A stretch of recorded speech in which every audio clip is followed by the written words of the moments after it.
అబ్బాయి ఎగ్జామ్స్ కోసం చదివి అది గుర్తు పెట్టుకుని రాసి ఫుల్ గా టైర్డ్ అయిపోతున్నాం సువి. ఓ మీరు ఎగ్జామ్స్ కే చదువుతారేంట్రా? అదేంటక్క అలా అంటావు? చదవకుండా ఎలా పాస్ అవుతాం? ఓ మీది నాలా ఇంటెలిజెంట్ బ్రెయిన్ కాదు కదా.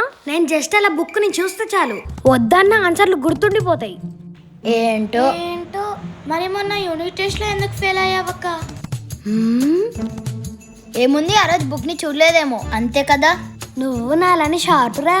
ఏదో నీ అభిమానం సువి. Flash news. మన కాలనీ ప్రెసిడెంట్ అంకుల్ మన ట్యూషన్ మేడం కలిసి మన కోసం మాట్లాడుతున్నారు.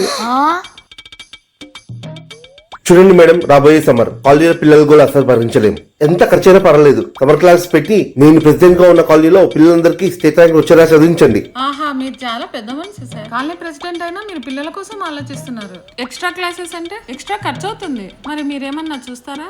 ఎంత మాట మేడం, వాళ్ళ పేరెంట్స్ దగ్గరుండి పిచ్చే బాధ్యత నాది. ఓహో, ఇంకా మీరే ఇస్తారనుకున్నా. మంచిది సార్.